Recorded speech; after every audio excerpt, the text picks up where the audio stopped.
గుంటూరు పశ్చిమ సీటుపై సర్వత్రా ఉత్కంఠ నెలకొంది. ఎన్డీఏ కూటమిలోకి టీడీపీ, జనసేన చేరిక ఖరారు కావడంతో అర్బన్ నియోజకవర్గాలపై బీజేపీ అధిష్టానం ప్రత్యేక దృష్టి పెట్టినట్టుగా తెలుస్తుంది. గుంటూరు పశ్చిమ సీటు బీజేపీ కేటాయిస్తే అభ్యర్థి విషయంలో కాపు సామాజిక వర్గానికి ప్రాధాన్యం ఇస్తున్నట్టుగా తెలుస్తుంది. ఈ అంశానికి సంబంధించి మరిన్ని అప్డేట్స్ మా సీనియర్ జర్నలిస్ట్ బ్రహ్మనాయుడు అందిస్తారు. ప్రస్తుతం కనుక చూస్తే ఉమ్మడి గుంటూరు జిల్లాకి సంబంధించి అనేక నియోజకవర్గాల్లో టీడీపీ, జనసేన, బీజేపీ కూటమి మీద అభ్యర్థులుగా ఎంపిక మీద అయితే ఇప్పటికే ఒక క్లారిటీకి వచ్చినట్టు తెలుస్తోంది.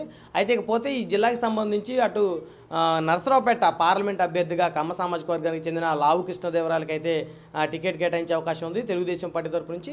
అదేవిధంగా ఇటు గుంటూరు పార్లమెంట్కి సంబంధించి ఇప్పటికే పెమ్మసాని చంద్రశేఖర్ రేసులో ఉన్నట్టు తెలుస్తోంది. మొత్తానికి కనుక చూస్తే ఉమ్మడి గుంటూరు జిల్లాలో 2 పార్లమెంట్ స్థానాలు ఒకే సామాజిక వర్గానికి ఇస్తున్నటువంటి పరిస్థితి ఉంది. అదేవిధంగా ఉమ్మడి గుంటూరు జిల్లాలో ఉన్నటువంటి 17 అసెంబ్లీ స్థానాలు చూసుకుంటే 3 రిజర్వ్డ్ కాగా మిగతా 14 స్థానాలు దాదాపు 7 స్థానాలకు పైగానే కమ్మ సామాజిక వర్గానికి చెందినటువంటి నేతలు ఇక్కడ ఎమ్మెల్యే అభ్యర్థులుగా బరిలో దిగే అవకాశం ఉంది. అదేవిధంగా కనుక చూస్తే నరసరావుపేట పార్లమెంట్ నుంచి కాపు సామాజిక వర్గానికి చెందినటువంటి కేవలం కన్నా లక్ష్మీనారాయణకి మాత్రమే తెలుగుదేశం పార్టీకి సంబంధించిన అభ్యర్థిగా అయితే బరిలో దిగుతూ ఉన్నారు. అదేవిధంగా గుంటూరు పార్లమెంట్కి సంబంధించి ఇటు తెనాలి నియోజకవర్గంలో కమ్మ సామాజిక వర్గానికి చెందినటువంటి నాదెండ్ల మనోహర్ జనసేన పార్టీ తరపు నుంచి బరిలో దిగుతున్నారు. అయితే కాపు సామాజిక వర్గానికి ఉమ్మడి గుంటూరు జిల్లాకు సంబంధించి కేవలం కన్నా లక్ష్మీనారాయణ మాత్రమే ప్రస్తుతం అయితే ఆ అభ్యర్థిత్వం ఖరారైన పరిస్థితి ఉంది. సో దీనికి సంబంధించి భారతీయ జనతా పార్టీ కూడా పొత్తులో జాయిన్ అయినటువంటి తరుణంలో ఇక్కడ కాపు సామాజిక వర్గానికి చెందినటువంటి అభ్యర్థికి బీజేపీ ఖచ్చితంగా టికెట్ ఇవ్వాలనే ఆలోచనలో అయితే ఉన్నట్టు తెలుస్తోంది. ఇటు గుంటూరు జిల్లాకి సంబంధించి కనుక చూస్తే గుంటూరు పార్లమెంట్కి సంబంధించి గుంటూరు 1, గుంటూరు 2 2 నియోజకవర్గాల్లో ఖచ్చితంగా ఒక స్థానం అయితే కాపులకి కేటాయించాలనేటువంటి ఆలోచనలో ఉన్నట్టు తెలుస్తోంది. ఇప్పటికే గుంటూరు 2 నియోజకవర్గానికి సంబంధించి తులసి సీట్స్ అధినేత అయినటువంటి తులసి రామచంద్ర ప్రభు లేదా ఆయన కుమారుడు యోగేష్ ఆయన బరిలోకి దింపాలనే ఆలోచనలో భారతీయ జనతా పార్టీ అధిష్టానం ఉన్నట్టు తెలుస్తోంది. ఒకవేళ గుంటూరు 2 నియోజకవర్గం కనుక భారతీయ జనతా పార్టీ కనుక సీటు తీసుకోకపోతే తెలుగుదేశం పార్టీ కనుక టికెట్ తీసుకునేటువంటి ఆలోచనలో ఉంటే ఇక్కడ కాపు సామాజిక వర్గానికి చెందినటువంటి డేగల ప్రభాకర్ కూడా ఇక్కడైతే బరిలో ఉన్నట్టు తెలుస్తోంది. మొత్తానికి కనుక చూస్తే అటు బీజేపీ అయినా అదేవిధంగా తెలుగుదేశం అయినా గుంటూరు 2 నియోజకవర్గం ఖచ్చితంగా కాపులకి ఇవ్వాలనేటువంటి ఆలోచనలో ఉన్నట్టు తెలుస్తోంది. అదేవిధంగా జనసేన పార్టీ తరపు నుంచి అయితే కనీసం జిల్లాకి ఒక స్థానం అయినా సరే కూడా ఇక్కడ ఈ టికెట్లు ప్రకటించాలి జనసేన తరపు నుంచి అనేటువంటి ఆలోచన ఉన్నట్టు తెలుస్తోంది.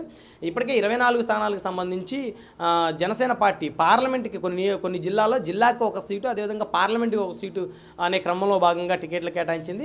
ఆల్రెడీ ఇక్కడ గుంటూరు జిల్లాకి సంబంధించి గుంటూరు పార్లమెంట్ కింద ఉన్నటువంటి తెనాలి నియోజకవర్గం నాదెండ్ల మనోహర్ పోటీ చేసేటువంటి పరిస్థితి ఉంది. కాబట్టి ఇక్కడ జనసేన పార్టీ మరొక నియోజకవర్గానికి టికెట్ ఇచ్చేటువంటి అవకాశం అయితే లేదని చెప్పొచ్చు. సో మొత్తానికి ఏదేమన్నప్పటికీ కూడా గుంటూరు 1 కానీ గుంటూరు 2 కానీ అత్యధిక ఓట్ బ్యాంక్ ఉన్నటువంటి కాపు సామాజిక వర్గానికి ఖచ్చితంగా టికెట్ ఇస్తేనే ఈ పార్లమెంట్లో ఉన్నటువంటి ఎవరైతే ఈ పార్లమెంట్ అభ్యర్థిగా పోటీ చేస్తారో డాక్టర్ పెమ్మసాని చంద్రశేఖర్ కమ్మ సామాజిక వర్గానికి చెందిన నేత ఆయనకు పూర్తి స్థాయిగా కాపుల ఓట్లు బదిలీ అవ్వాలంటే ఖచ్చితంగా ఈ పార్లమెంట్లో కనీసం ఒక్క కాపు సామాజిక వర్గానికి చెందినటువంటి అభ్యర్థి అయినా ఎమ్మెల్యేగా బరిలో ఉండాలనేటువంటి ఆలోచనతోటి భారతీయ జనతా పార్టీ కూడా కసరత్తు చేస్తున్నట్టు తెలుస్తోంది. ఇప్పటికే బీజేపీ బృందాలు ఢిల్లీ నుంచి విజయవాడ వచ్చి ఇక్కడ చుట్టుపక్కల పరిసర జిల్లాల్లో ఉన్నటువంటి నాయకులు వారి యొక్క బలాబలాలు భారతీయ జనతా పార్టీకి ఎవరున్నారు నేతలు వారికి సంబంధించి ఎవరికి టికెట్ ఇస్తే బాగుంటుందనే రీతిలో కూడా భారతీయ జనతా పార్టీ బృందం అయితే ఇక్కడ విజయవాడ పరిసర ప్రాంతాల్లో అయితే సర్వే చేస్తున్నట్టయితే తెలుస్తోంది. మొత్తానికి కనుక చూస్తే గుంటూరు 1, గుంటూరు 2 2 నియోజకవర్గాల్లో ఖచ్చితంగా కాపు సామాజిక వర్గానికి చెందినటువంటి నేతకి కనుక అవకాశం ఇవ్వకపోతే ఆ ఇంపాక్ట్ వచ్చేసరికి గుంటూరు పార్లమెంట్ అభ్యర్థి పెమ్మసాని చంద్రశేఖర్ మీద పడేటువంటి అవకాశం ఉంటుంది. ఎందుకంటే ఇప్పటికే గుంటూరు పార్లమెంట్ కింద అనేక నియోజకవర్గాల్లో కాపు సామాజిక వర్గానికి వైఎస్ఆర్ కాంగ్రెస్ పార్టీ ప్రాధాన్యత ఇచ్చిన పరిస్థితి ఉంది. గుంటూరు 2 విడుదల రజనీ పోటీ చేస్తున్నప్పటికీ కూడా ఆమె భర్త కాపు సామాజిక వర్గానికి చెందిన నేత అవటం, అదేవిధంగా చిలకలూరుపేటలో మల్లెల రాజేష్ నాయుడు ఈయన కాపు సామాజిక వర్గానికి చెందిన నేత అవటం, అదేవిధంగా ఇటు సత్తెనపల్లి కానీ లేకపోతే పొన్నూరు కానీ చూస్తే సత్తెనపల్లి ఉమ్మడి గుంటూరు జిల్లా కిందకే వస్తుంది. కాబట్టి ఇక్కడ కన్నా లక్ష్మీనారాయణ టీడీపీ అభ్యర్థిగా బరిలో ఉండటం, అదేవిధంగా వైసీపీ అభ్యర్థిగా ఇక్కడ అంబటి రాంబాబే బరిలో ఉంటే ఆలోచనలో ఉన్నట్టయితే తెలుస్తోంది. అదేవిధంగా పొన్నూరు అసెంబ్లీ కనుక చూస్తే ఇక్కడ అంబటి రాంబాబు సోదరుడైనటువంటి అంబటి మురళి ఇక్కడ పోటీ చేసేటువంటి ఆలోచన ఉంటుంది. అంటే ఉమ్మడి గుంటూరు జిల్లాలో అనేక నియోజకవర్గాల్లో ఇక్కడ కాపులకి వైసీపీ ప్రాధాన్యత ఇస్తుంది. మొత్తానికి చూస్తే టీడీపీ, జనసేన, బీజేపీ కూటమి ఖచ్చితంగా కాపులకి ప్రాధాన్యత ఇవ్వకపోతే కనీసం పార్లమెంట్కి ఒక స్థానమైనా సరే కాపు సామాజిక వర్గానికి చెందిన అభ్యర్థికి ఎమ్మెల్యే టికెట్ కనుక ఇవ్వకపోతే ఆ ప్రభావం ఖచ్చితంగా గుంటూరు పార్లమెంట్ అభ్యర్థి మీద పడుతుందనేటువంటి ఆలోచనలో అయితే టీడీపీ, జనసేన, బీజేపీ కూటమి ఉన్నట్టు తెలుస్తూ ఉంది.